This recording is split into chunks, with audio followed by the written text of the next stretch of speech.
schools, the universities, the researchers, for many years, they have thought they have a full knowledge of poverty. No. This research has proven that there is a lot of things they don't know. Almost 10% of the world's population live in poverty. Countless resources have been put toward understanding the economics of poor communities over the decades, and yet most poverty alleviation projects fall short. Why? If you look at a bus, a big bus, if we stand behind the bus, someone else stands in the front of the bus, you're on the left side and the right side. Wherever you stand, no one is seeing the same thing.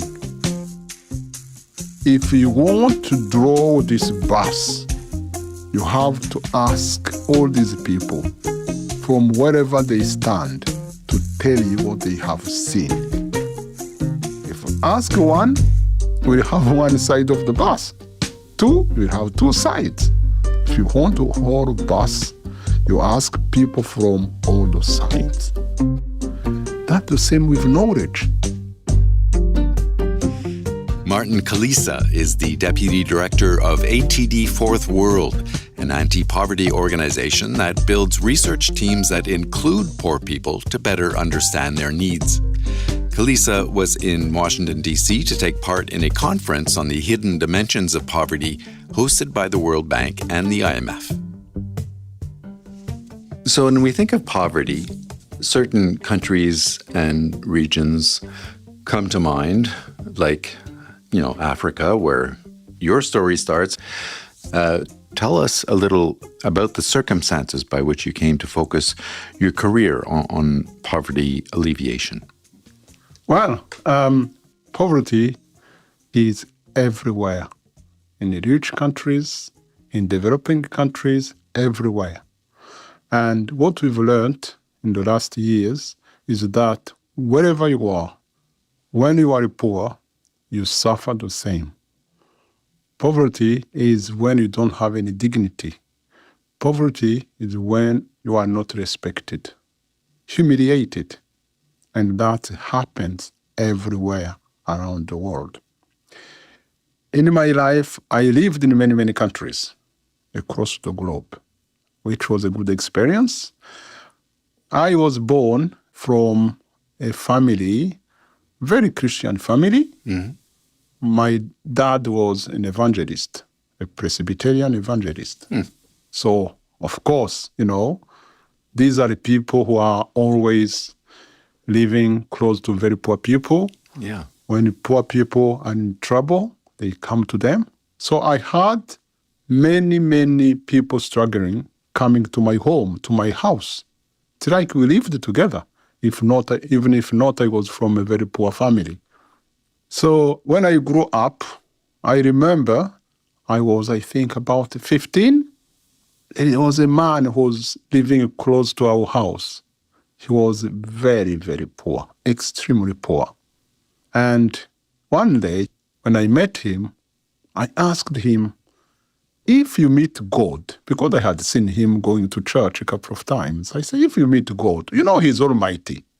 And he asks you, tell me one thing I can give you that will make you happy.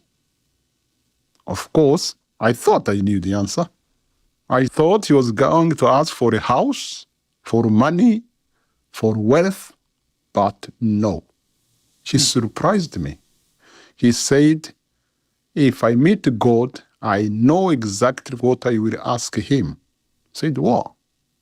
A goat. A goat?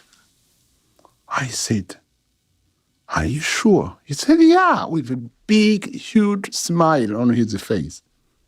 He said, Martin, if I have a goat, I will be able to marry my son because his girlfriend's family is asking me for a dowry and they need a goat and I don't have it. If I get that, I will be the happiest dad on earth. if I manage to marry my son, I will be a proud dad. Wow. I was shocked. It breaks all the stereotypes of poverty. And then, because I was still looking for a house or some money, I said, God is generous. If he said 2 things, what will you say? What will be the second? He said, my God, I will ask God for a radio. Wow. I said, a radio? For what? So I can listen to music and to the president's speeches and be happy. Tell you what, I will not ask God for anything else. That's all. I will be the happiest person on earth. How interesting. This is very important. I kept in my mind. And now there are many development projects around the world. There are many people who want to support, to help very poor people, to alleviate poverty. But they don't know what people want. That's why in ATD Fourth World, we listen to people. We build the project with them. Yeah, in fact, I read something, an article that you wrote recently about your experience with a project in Tanzania that you described as being very transformative for you, and where you asked the poor to participate in the research that you were doing there. How did that work, and why do you think that approach is so special? That approach is called the merging of knowledge. This research in Tanzania, we had a big challenge. It's a research called Hidden Dimensions of Poverty.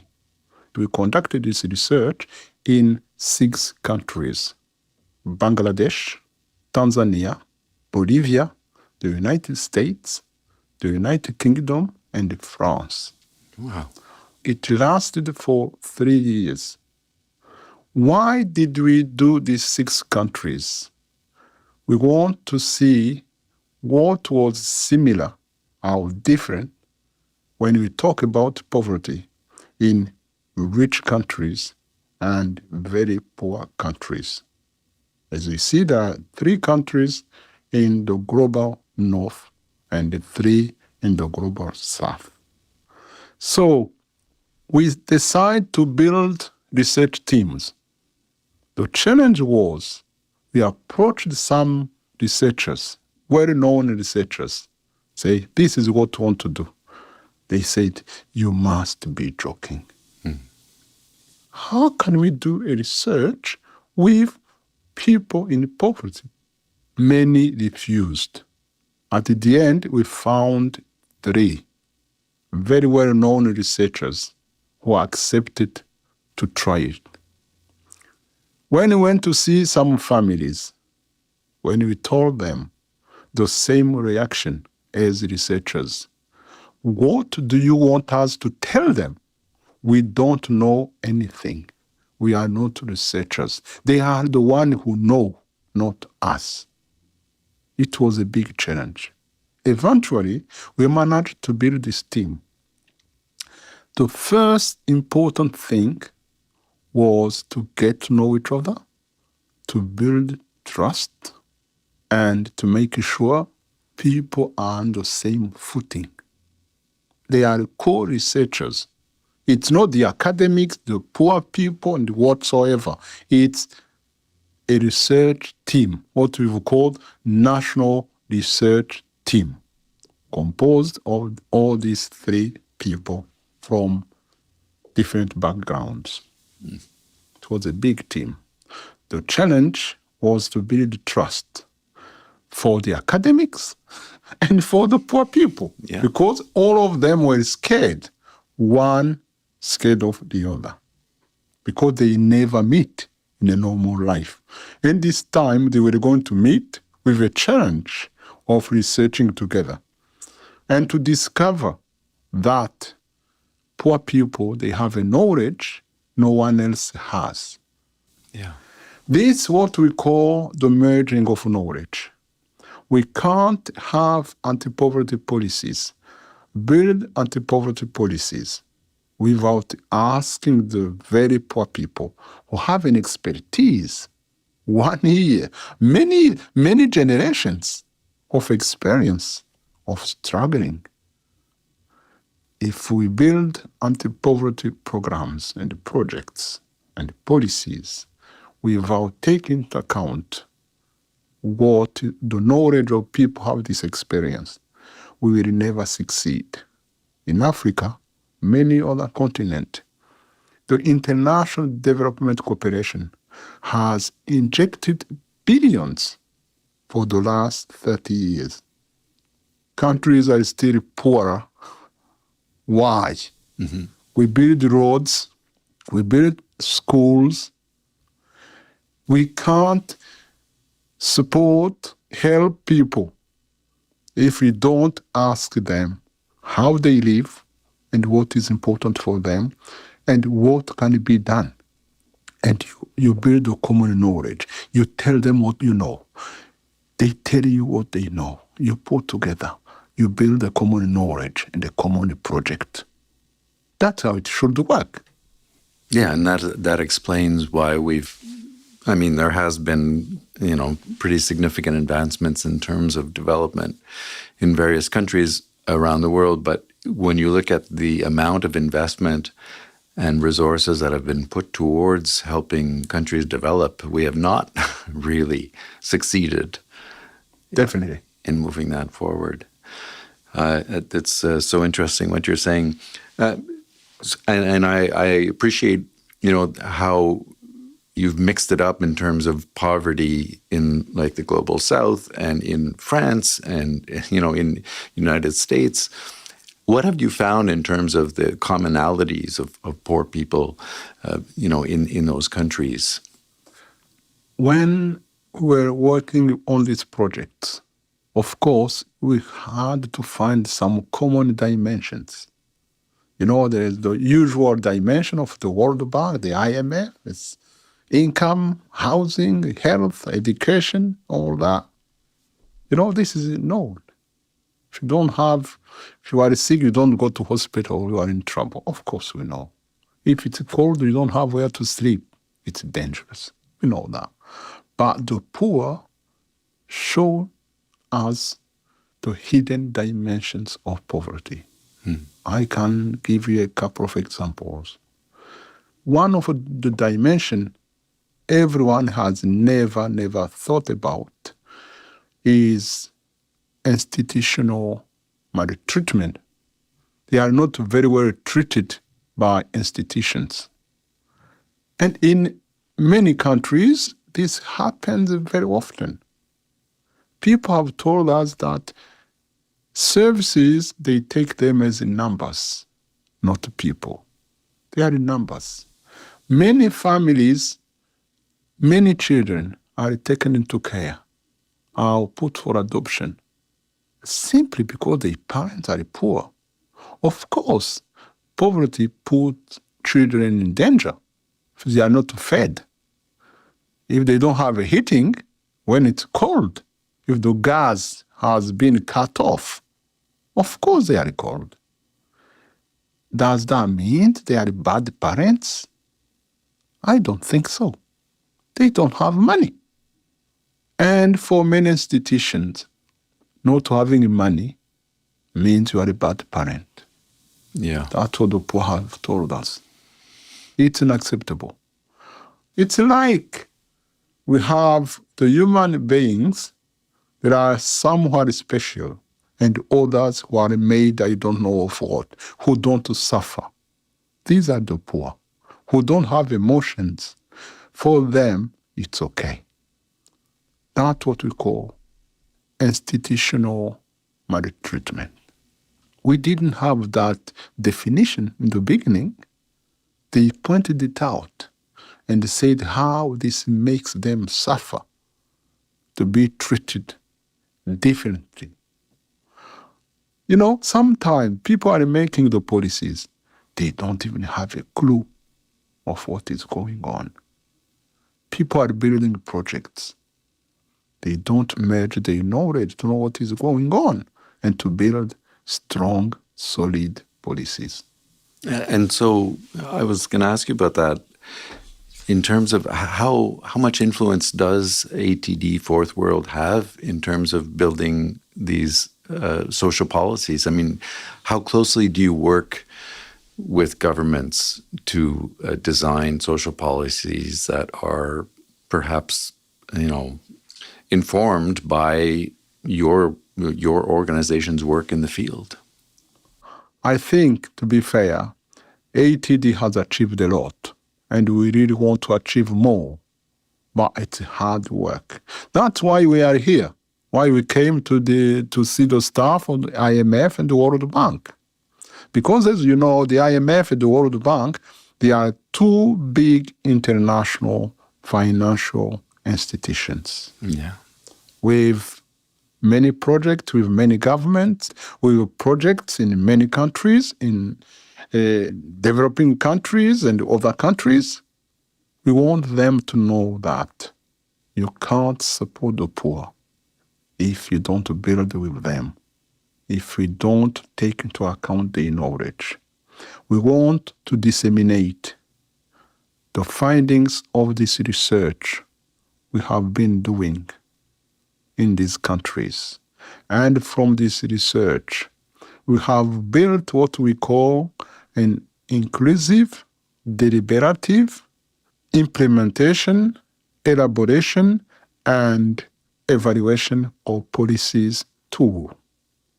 This what we'll be talking about at the conference at the World Bank.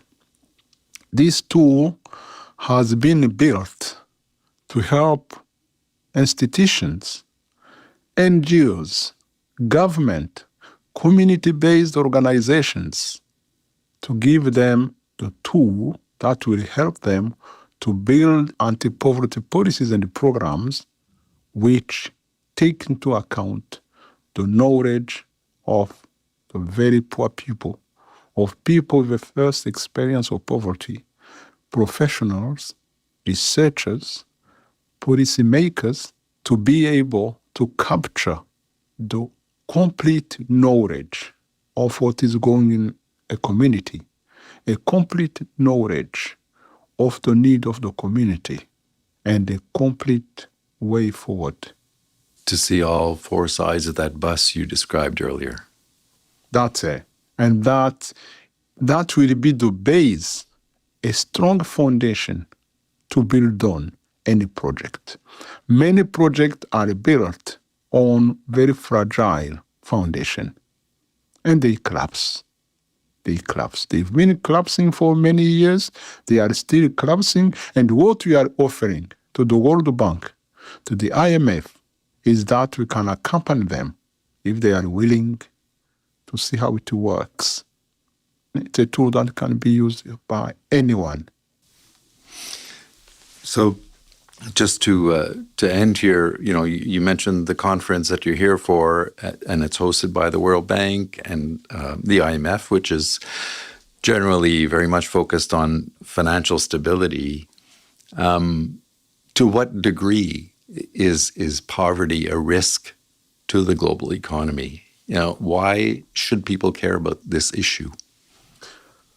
One man I met in 2000, I remember very well, a very poor man, very, very poor man in Belgium. When I spoke to him, he said, "Martin, I tell you what, as far as our neighbors are living in poverty, we will never, never have peace. Never."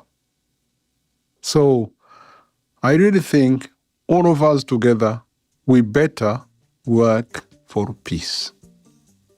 As far as our neighbors are suffering, as far as our neighbors can't eat, as far as our neighbors are suffering from exclusion, from humiliation, we will not have peace. And it's very, very important for all of us who care for the environment, for all gender-related problems. We care as well for one another as human beings. we will have peace. And it's very, very important for these institutions to make sure people are working on the ground. They know what people want. They know what is important for them. They build strong foundations for anti-poverty programs to stand on very solid foundation. That's how we fight against poverty. That's how we eradicate poverty everywhere. Martin Kalisa, the Deputy Director of ATD Fourth World. Thank you so much. Welcome.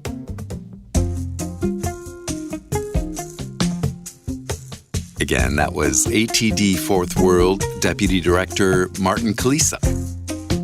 To learn more about the IMF World Bank Conference on addressing the hidden dimensions of poverty, go to imf.org. And look for more IMF podcasts wherever you get your podcasts. You can also follow us on X, what used to be Twitter, at IMF_podcast. I'm Bruce Edwards. Thanks for listening.